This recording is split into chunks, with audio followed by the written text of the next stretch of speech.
Good morning. I cannot say how happy I am to see all of you. What a blessing it is to be here this morning. Wow, lots has changed since the last time we were together. So I just want to check, can you guys hear me back there? You're good? Great. So thank you for joining us for this big experiment that we're running to figure out how we keep on coming together in community in a safe way during these strange and ever-changing times. We appreciate your willingness to join us this morning out here in my front yard. So I was thinking about it this week that the guy who built this house in 1954, I'm imagining never thought we were going to be out here doing church in the yard.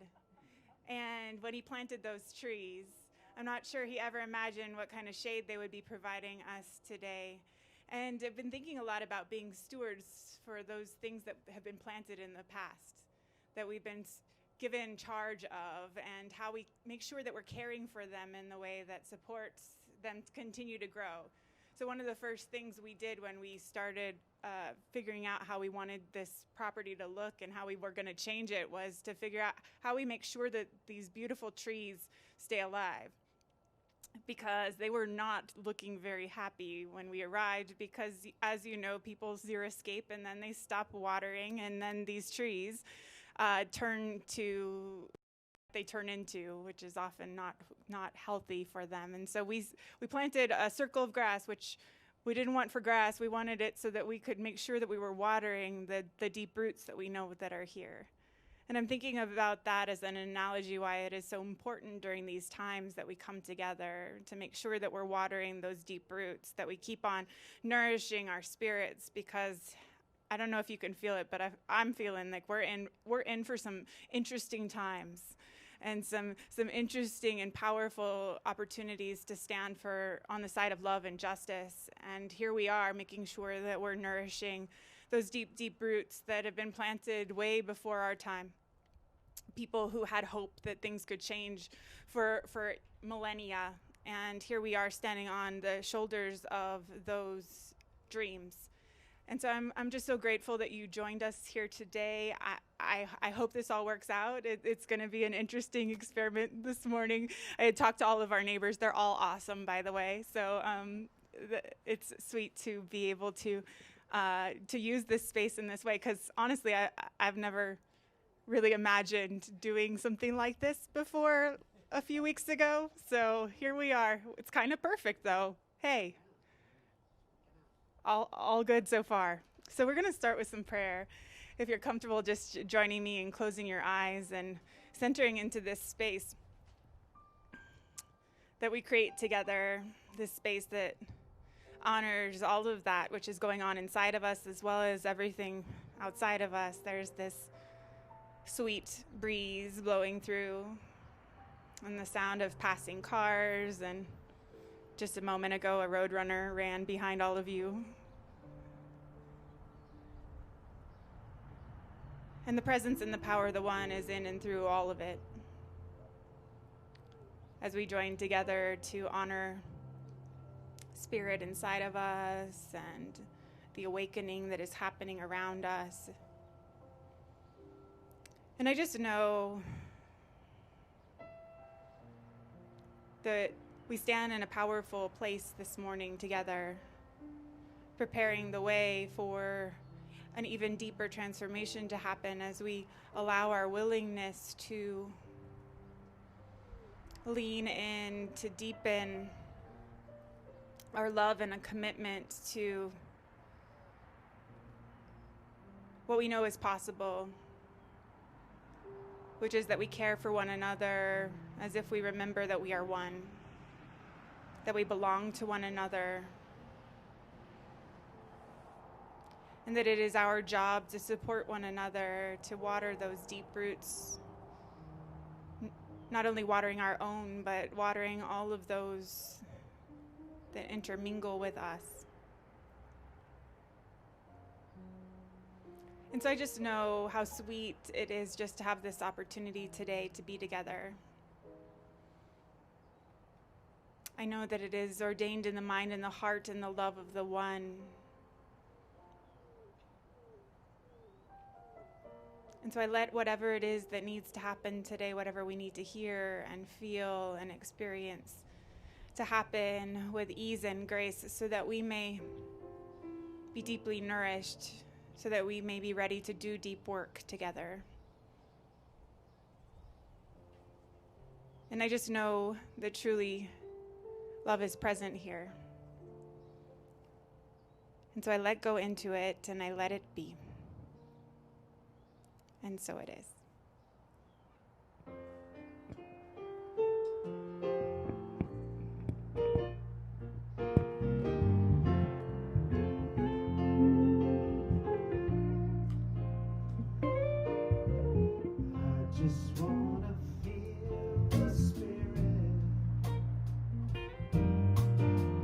Just wanna feel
Prepare for meditation, I've chosen a poem, but I also realized that I forgot to tell you a logistical thing that might be helpful, which is that the closest bathroom is right through that door right there. So if you need to use that, please feel free to.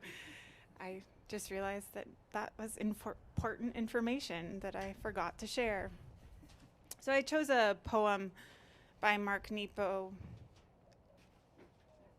that feels like it speaks to what we're being asked to do right now. So it's entitled Thinking Like a Butterfly. Monday, I was told I was good. I felt relieved. Tuesday, I was ignored. I felt invisible. Wednesday, I was snapped at. I began to doubt myself. On Thursday, I was rejected. Now I was afraid. On Saturday, I was thanked for being me. My soul relaxed. On Sunday, I was left alone till part of me that can't be influenced grew tired of submitting and resisting. Monday, I was told I was good. But by Tuesday, I got off the wheel. And so we just take this message about moving inside, and we're going to allow the meditation with John Bartlett to lead us this morning.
me push the right button here. So Kylie's talk today is called People Get Ready. So, I don't know, it's sort of brought a song to mind.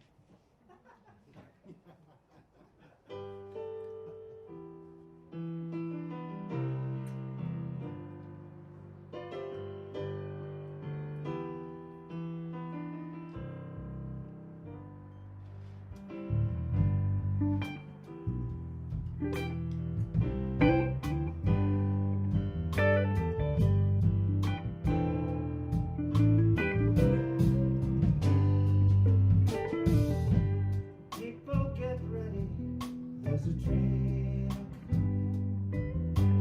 Don't need no baggage, you just get on. All you need is speed, hear the diesel humming. Don't need no tickets, you just stay.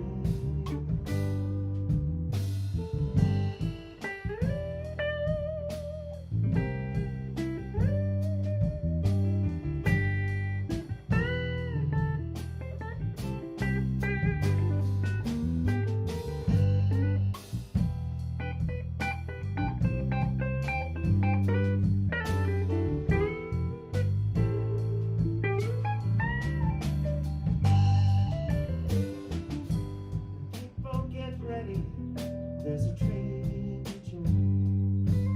It's picking up passengers from coast to coast. Faith is the key, open the doors and board out. There's room for all, let go.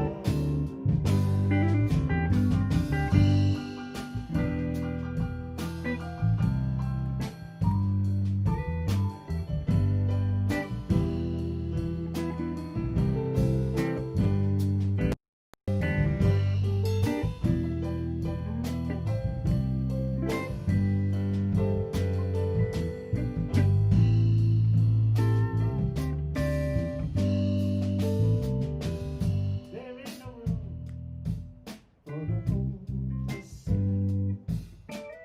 Waste all mankind just to save his own. Pity on those whose chances will thin. There's no hiding place from the kingdom's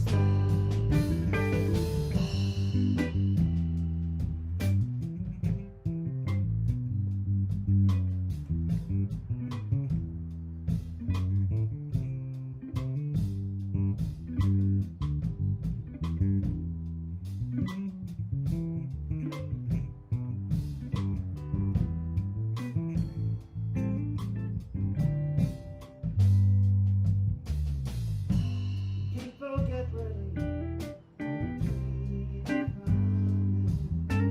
Don't need no baggage, you just get on.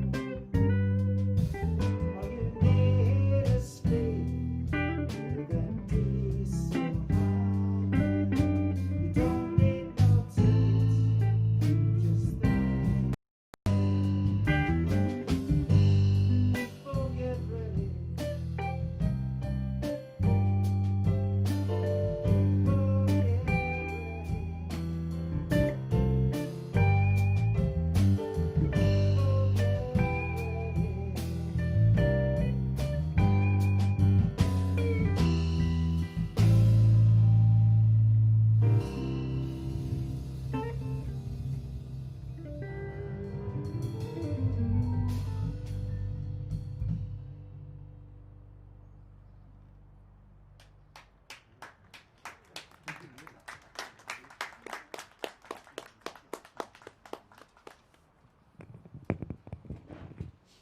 Oh, wow, guys, you guys sound amazing. I missed you so very, very much. Ah, yay.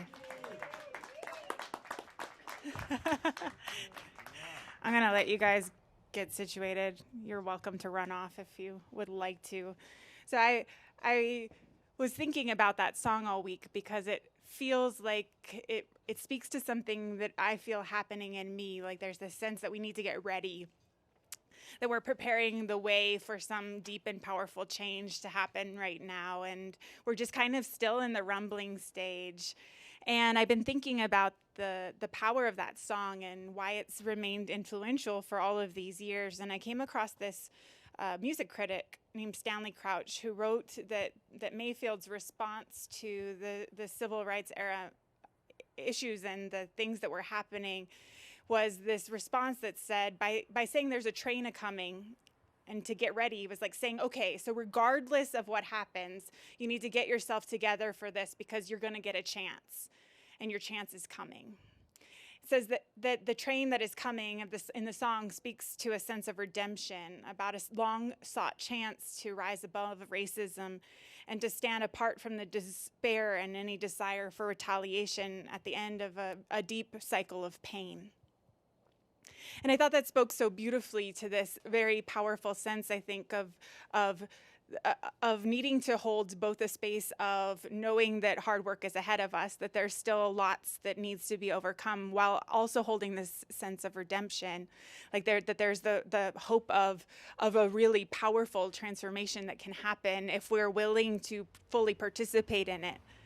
And I just kept thinking, like, how do we get ready for this? Because I'm already noticing that people are experiencing what they're already starting to say is fatigue around all of this, like all of the things that are happening, be it viruses and police brutality and all of the honestly this arc towards fascism and totalitarianism that we're seeing, like this whole sense of like how do we prepare ourselves to make sure that we are able to powerfully confront these things and to stand true to who we are and what we know to be possible. Like, how do we do that?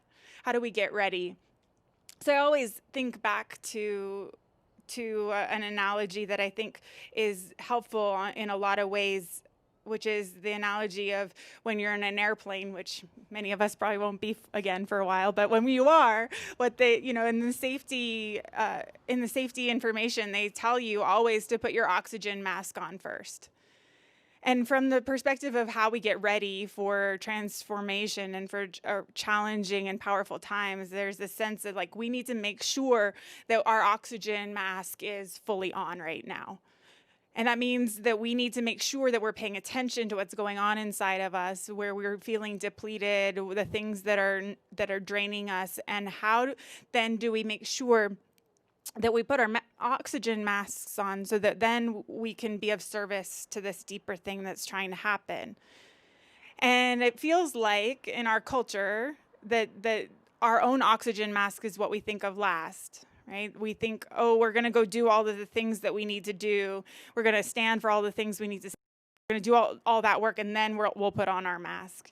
And that doesn't work. It just doesn't. And so my first idea about how we prepare for what's coming and what we're participating in right now is to make sure that our oxygen mask is on and that the oxygen is flowing. So that's the thing, right? Sometimes we put the oxygen mask on and think the oxygen is flowing, and it's not, right? There is nothing coming through there. So we have to be mindful enough that we are making sure that we are being nourished in the way that we need to be nourished, which is partially why it was so important, we felt, to make sure that we came together in community, because it is so important that this community that serves the helpers, the people who are out there doing the work, make sure that we are making sure that we are nourished. So there's a story that a professor used to tell about a trick question he liked to play on his college class in forest fire control. And the trick question was always, he would ask it on every exam, if there's a fire coming from a certain direction and the wind is coming from another, what's the best thing to do? And his students would lay out all of these like elaborate schemes about what would be the best thing to do, how you would plan, how you would make sure that you doing all the things that he had taught in the fire control class. And his answer was, run like hell and pray for rain. And that was was the true answer, but few students ever got it because they were so busy in this mental planning stage and trying to use everything that came before, that they weren't able to access just that. If that's what's happening, what we need to do is run like hell and pray for rain, or get on that helicopter with the tank and start to drop water on things. Like there's this deep sense, I feel like, that sometimes we're overthinking what we feel like we're moving into.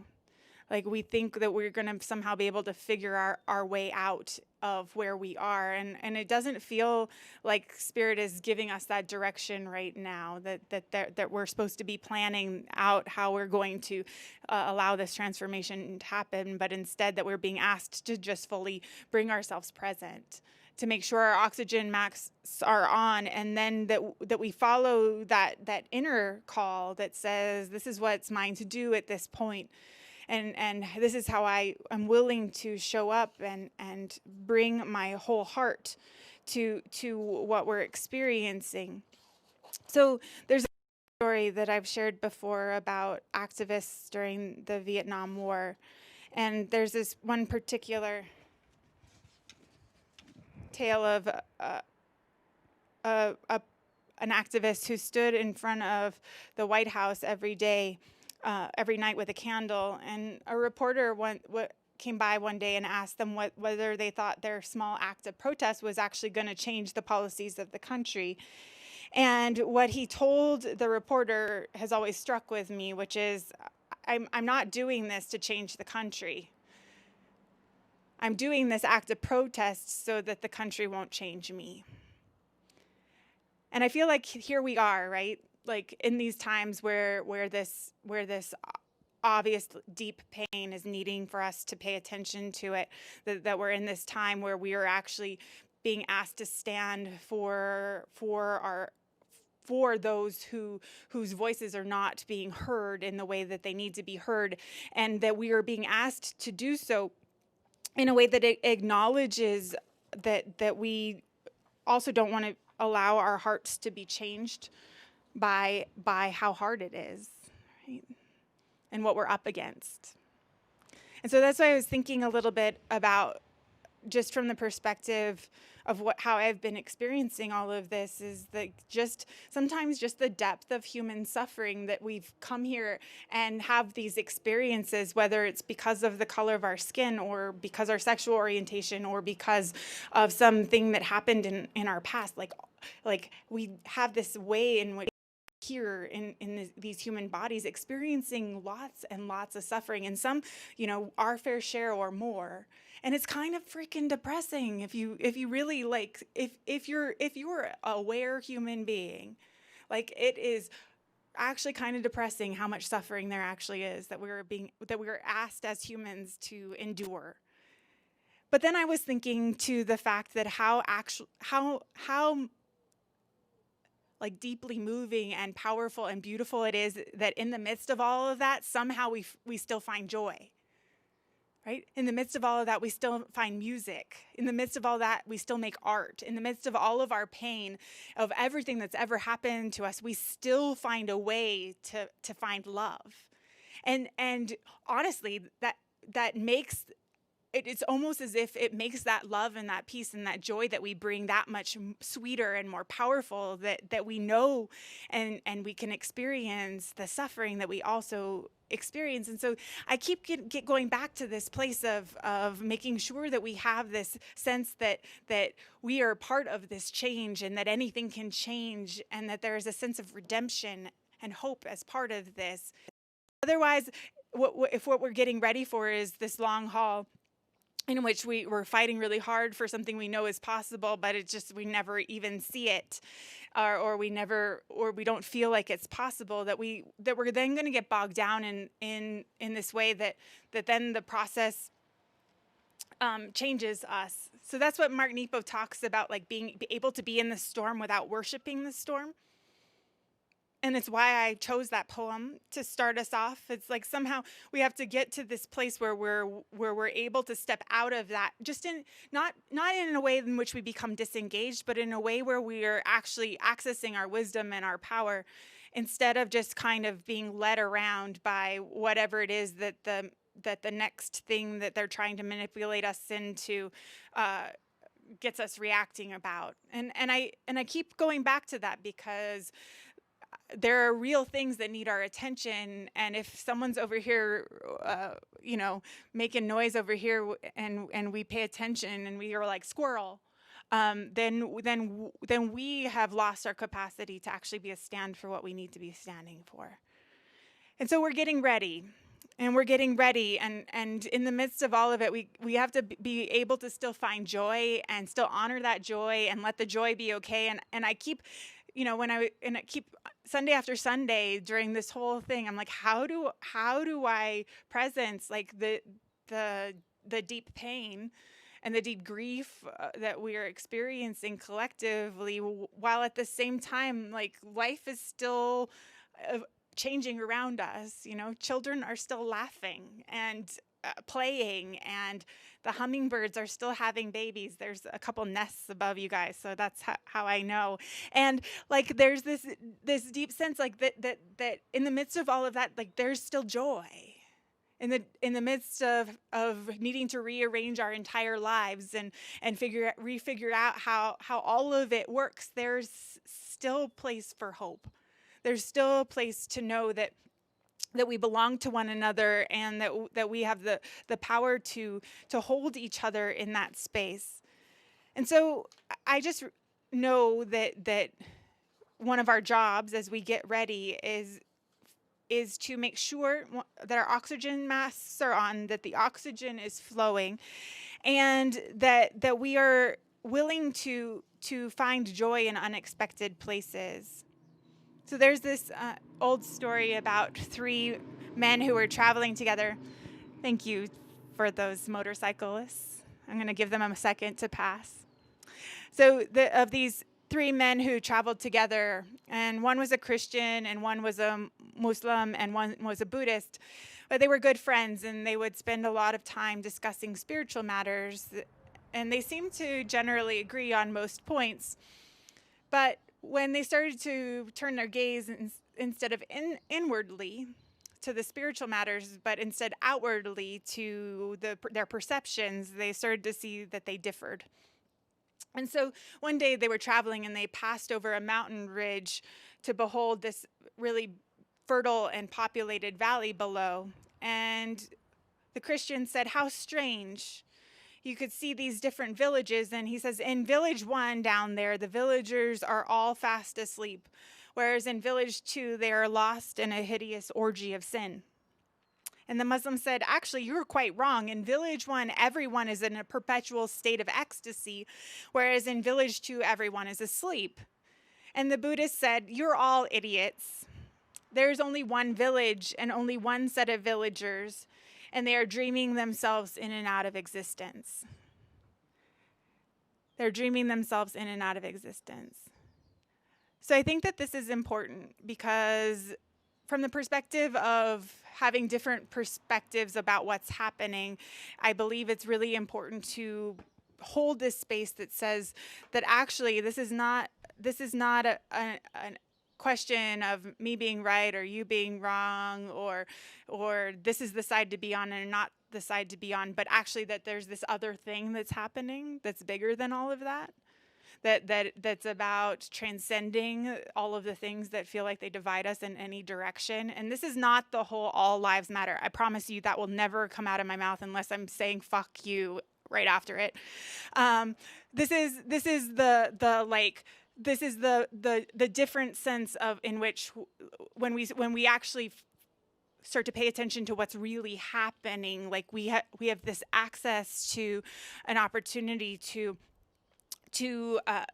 participate in something that's bigger that actually transforms everything, that isn't just rearranging the deck chairs on the Titanic, that isn't just fixing small problems that we think that need to be solved, but is actually creating systemic, powerful transformation. And I know that we know this from the inner level because we've all experienced it. We've all experienced those transformations inside that change everything. Like just like that awakening moment, those awakening moments that just like make everything else unimportant and make everything change. Like we've all experienced that in our own way. So we know that it happens on the inside. And right now, I believe we're being asked to participate in it on the outside, which is challenging because when we start to do something as a collective, it opens up all of these other places that we haven't looked at before. And it's overwhelming. But it's also a really powerful time to be living in because I love Dr. Clarissa Pinkola Estes' piece that I've shared many times. She talks about the fact that we're able to signal to each other like we've never been able to before. There's these cameras, right, on all of our devices that we carry in our pockets. So we're able to record what's happening and share it and bring eyes and accountability and witness to things that break us open, that change us powerfully, that if we let them. And so we're getting ready. We don't know exactly what we're getting ready for yet. I feel like right now we stand on this place where it could go a lot of different directions, and we got to make sure we're awake enough to point it in the direction we want it to be going in, because otherwise I'm not sure I like where that's going.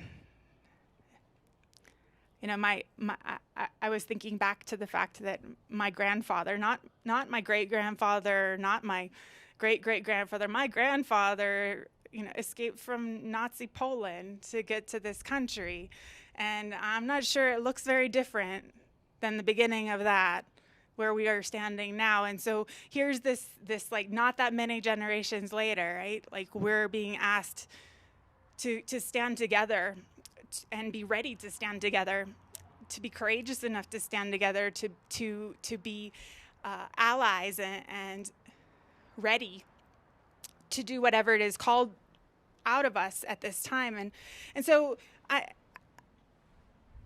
in the midst of all of that, and I think being able to see at least partially clearly what's being written on the walls, also have this sense of deep hope. There's this place of redemption where the train's coming and we just got to get ready. All we have to do is get on board. It doesn't matter where we've been in our life. It doesn't matter what our experience is. It doesn't matter how broken we think we are. All we have to do is get on board. We don't have to have a plan. We don't have to know where we're going. We don't have to have it figured out. All we're being asked to do is to get on board and to remember that there's something bigger than any of it going on. And that's what we were being asked to participate in. So I also realize that one of the things that is sometimes hard to find as we get ready is just gratitude. Gratitude for all of the things that we become aware of, gratitude for where we've been, gratitude for the things that have torn us apart, gratitude for all of our sense of brokenness, gratitude for all of it. And if we carry that in through this transformation, this sense of gratitude, I believe that we then are able to realize that Spirit is there in the midst of all of it, guiding and directing us, and that it will continue to guide and direct us even when it doesn't look like it's happening. And so together, though, what I know gets to happen, if we're willing to be grateful, is that we get to remember that it is a precious thing to be in human incarnation. It is a precious thing. And somehow, through all spirit and through all time and space, we somehow got here now. And we got here now with everything we know and everything we've been and everything we feel. And here we are being asked to use all of that. And it's just so precious. so very, very precious to have this opportunity. And so we just get to be grateful that we signed up for this. We signed up to figure out how to care for one another in a way that's so much bigger than we've ever seen. And I believe that we as conscious, aware people are the ones that are going to lead this way, because we know deeply how to do this. So we get to get out of the sense of the smallness of our own personal perspectives, and we get to access something bigger. And so here we are. So I'm going to actually ask the band, or the parts of the band that can get back here, because everyone's kind of out. This is fun, guys. And it's so fun to have some faces out there, because I've been speaking all for a few months, which is very interesting and different and difficult. So, oh yeah, speaking to a wall. Sid's a wall, because Sid's been there. But we're gonna sing into our prayer.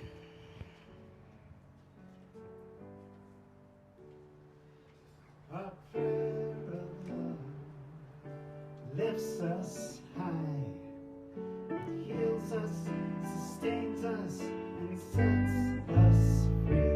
A prayer of love lifts us high, it heals us, sustains us, and sets us free.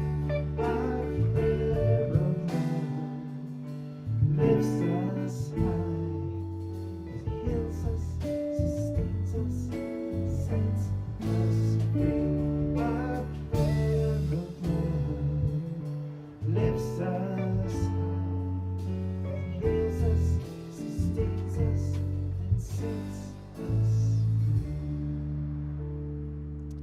And so our prayer of love today is a prayer of knowing that we are ready in a deep and powerful way to participate in the transformation that is trying to happen right here, right now, on this planet. This transformation that calls forth the recognition of the fundamental value of Black lives, of Native lives, of trans lives, of all those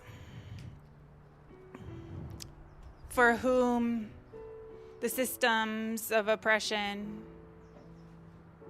have forgotten. And our prayer of love is a prayer that bathes all those who are hurting right now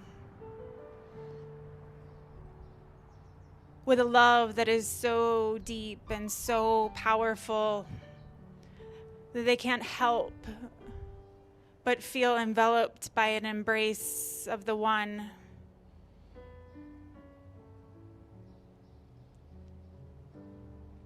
And I just recognize this love guiding us today as we are willing to stand more powerfully than ever before for those around us who have a different experience of life than we do. For we are willing to see clearly and to act powerfully in support of a vision of what it would mean to create a world in which we have systems that represent the fact that we value one another. And so we stand for justice and love and a peace that is bigger than anything we could ever imagine. As we open ourselves to being conduits for that vision coming forward, because we are ready. We're ready to make sure that we are filled up first, and we are ready to make sure that because we are available, that we are then able to listen to Spirit and to truly put our love in the line of our action.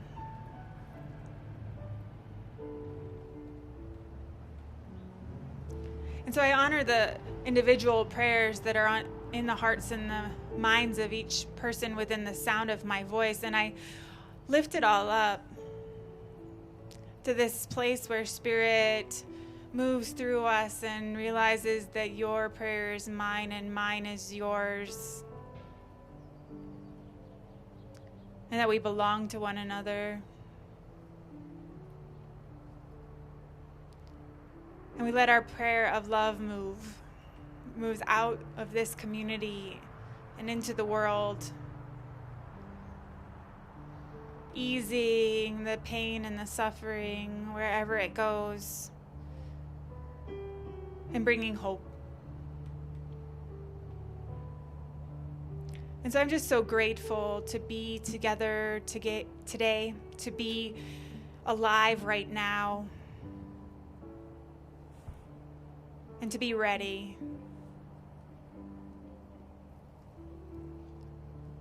And I let go into it, and I let it be, and so it is.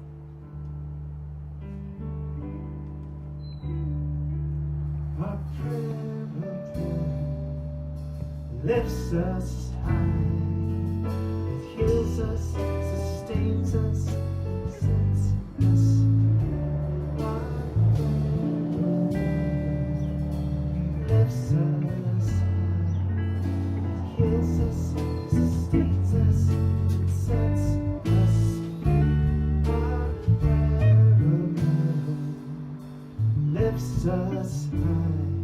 It heals us, sustains us, and sets us.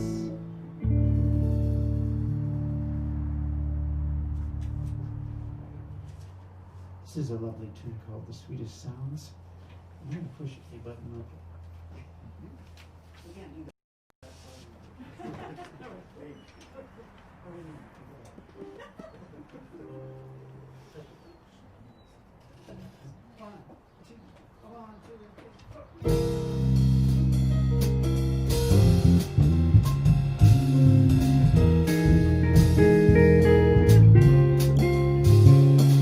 The sweetest sounds I've ever heard.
Is that the first applause in a while, guys?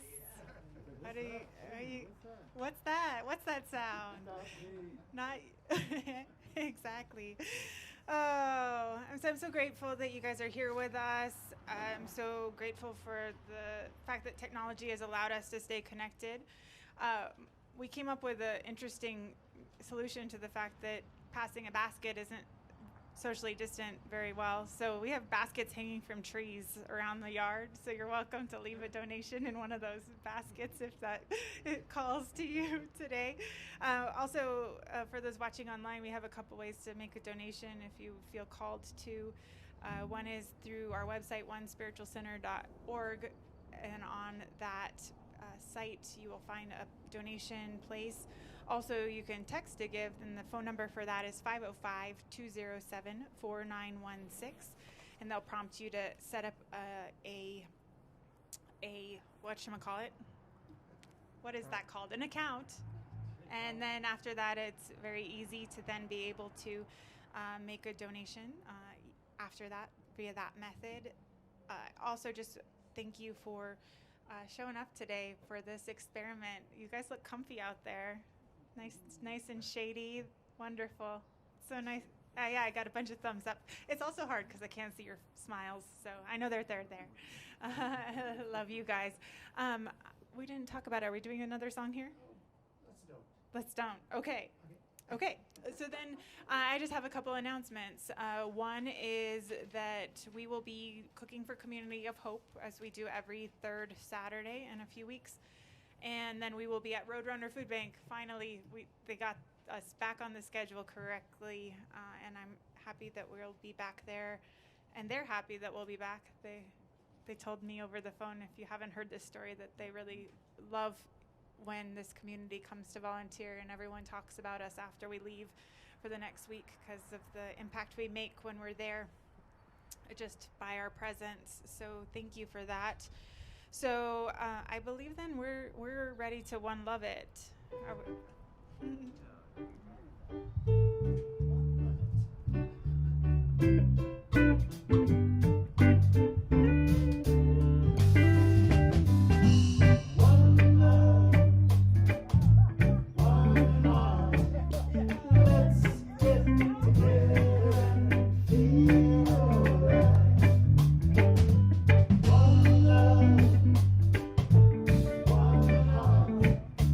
Let's get thanks to the Lord, everything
forgot to tell you is bagels.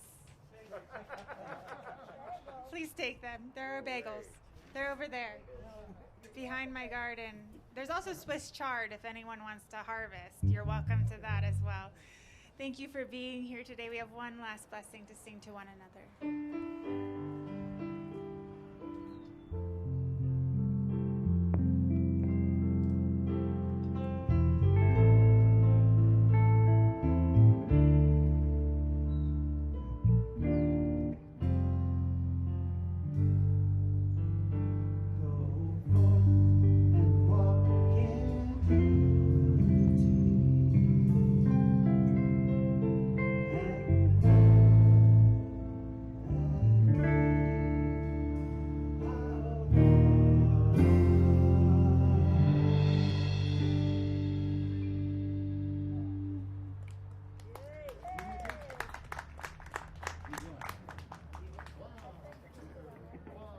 Wow.